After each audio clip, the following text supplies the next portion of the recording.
Financial management എന്ന് പറയുന്ന പേപ്പറിലെ capital budgeting എന്ന് പറയുന്ന ചാപ്റ്ററിൽ വരുന്ന ആവറേജ് റേറ്റ് ഓഫ് റിട്ടേൺ അല്ലെങ്കിൽ ARR എന്ന് പറയുന്ന കൺസെപ്റ്റുമായിട്ട് ബന്ധപ്പെട്ട ഒരു പ്രോബ്ലമാണ് ഇന്നത്തെ ക്ലാസ്സിലൂടെ നമ്മൾ ഡിസ്കസ് ചെയ്യുന്നത്. അപ്പോൾ നമുക്ക് നേരിട്ട് ക്വസ്റ്റ്യനിലേക്ക് പോകാം. ആവറേജ് റേറ്റ് ഓഫ് റിട്ടേൺ അല്ലെങ്കിൽ ARR അല്ലെങ്കിൽ റേറ്റ് ഓഫ് റിട്ടേൺ എന്നൊക്കെ പറയും. ഇത് കാൽക്കുലേറ്റ് ചെയ്യുന്നത് എങ്ങനെയാണ്?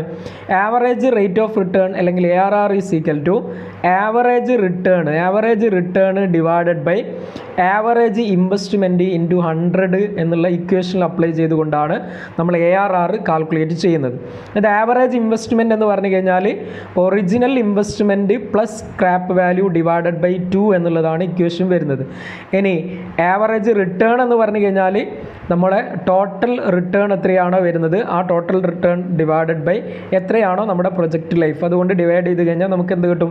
ആവറേജ് റിട്ടേൺ കിട്ടും. ഓക്കെ, ജസ്റ്റ് നമുക്കൊരു ക്വസ്റ്റ്യൻ ബേസ് ചെയ്തുകൊണ്ട് ആവറേജ് റേറ്റ് ഓഫ് റിട്ടേൺ എങ്ങനെയാണ് കാണുന്നത് എന്നുള്ളത് നോക്കാം. തന്നിരിക്കുന്ന ക്വസ്റ്റ്യൻ ജസ്റ്റ് നോക്കുക. Project XY capital cost 40,000 60,000, earning after depreciation first year 5,000 8,000, second year 7,000 10,000, third year 6,000 7,000, fourth year 6,000 5,000.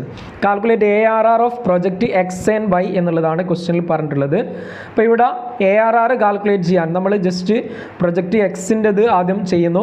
Project Xൻ്റെ average earnings എന്ന് പറയുന്നത് എന്താണ്? ടോട്ടൽ ഏർണിങ്സ് എടുക്കുന്നു.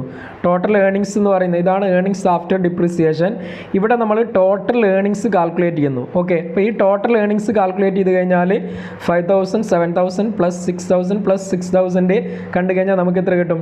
24,000 എന്ന് കിട്ടും. ഓക്കെ, ഇവിടെ ടോട്ടൽ എത്ര ഇയർ ആണ് വരുന്നത്? 4 ആണ് വരുന്നത്. അപ്പോൾ 24,000 ഡിവൈഡ് ബൈ 4 കണ്ടു കഴിഞ്ഞാൽ 6,000 എന്ന് കിട്ടും. അപ്പോൾ ഇതാണ് എന്ത്? ആവറേജ് ഏർണിങ്സ് എന്ന് പറയുന്നത്. Okay, total earnings divided by നമ്മുടെ എത്രയാണോ ഇയേഴ്സ് വരുന്നത്, ലൈഫ് വരുന്നത്, അതാണ് എന്ത്? ഇവിടെ ആവറേജ് ഏർണിങ്സ് എന്ന് പറയുന്നത്. ഓക്കെ, അപ്പോൾ 6,000 എന്ന് നമുക്ക് ഏർണിങ്സ് കിട്ടും. ഇനി ആവറേജ് ഇൻവെസ്റ്റ്മെൻറ്റ് എന്ന് പറഞ്ഞു കഴിഞ്ഞാലോ investment plus scrap value divided by എന്താണ്? 2 ആണ്. ഓക്കെ, ശ്രദ്ധിക്കുക, നമ്മുടെ ക്വസ്റ്റ്യനിൽ എന്തില്ല?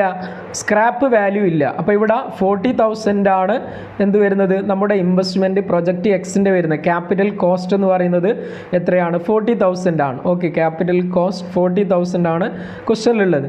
ഈ 40,000 ഡിവൈഡഡ് ബൈ 2 കാണുന്നു. അപ്പോൾ നമുക്ക് 20,000 എന്ന് കിട്ടും. ഇപ്പോൾ ARR ഈസ് ഈക്വൽ ടു എന്താണ്? Average earnings divide by average investment ആണ്. അതായത് 6,000 ഡിവൈഡഡ് ബൈ 20,000 ഇൻറ്റു എന്ത് വരും? 100 എന്ന് വരും. Okay, into 100. അപ്പോൾ ഇവിടെ കണ്ടു കഴിഞ്ഞാൽ നമുക്ക് ആൻസർ എത്ര കിട്ടും? 30% എന്ന് ആൻസർ കിട്ടും.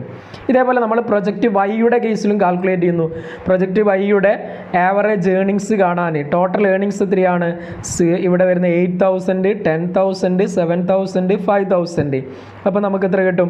ടോട്ടൽ 30,000 എന്ന് കിട്ടും ഏർണിങ്സ്. അപ്പോൾ 30,000 ഡിവൈഡഡ് ബൈ ടോട്ടൽ 4 ആണ് വരുന്ന ഇയേഴ്സ്. ഇപ്പോൾ 7,500 എന്ന് ആവറേജ് ഏർണിങ്സ് കിട്ടും. ഇനി ആവറേജ് ഇൻവെസ്റ്റ്മെൻറ്റ് കാണാനേ നമ്മുടെ ഇൻവെസ്റ്റ്മെൻറ്റ് എത്രയാണ്? ക്വസ്റ്റ്യനിൽ പ്രൊജക്റ്റ് Yയുടെ ഇൻവെസ്റ്റ്മെൻറ്റ് 60,000 ആണ്. അപ്പോൾ 60,000 ഡിവൈഡഡ് ബൈ എന്ത് കാണും? 2. ഓക്കെ, 60,000 ഡിവൈഡ് ബൈ 2 കണ്ടു കഴിഞ്ഞാൽ നമുക്ക് എത്ര കിട്ടും? 30,000 എന്ന് കിട്ടും. അപ്പോൾ ഇവിടെ ARR 7,500 divided by 30,000 into 100 that is equal to എത്ര കിട്ടും? 25.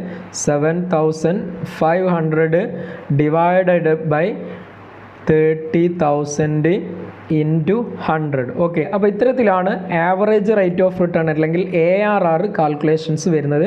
ജസ്റ്റ് നിങ്ങൾ വർക്കൗട്ട് ചെയ്ത് നോക്കുക. വീണ്ടും പുതിയൊരു ക്ലാസ്സുമായി നമുക്ക് കാണാം. താങ്ക്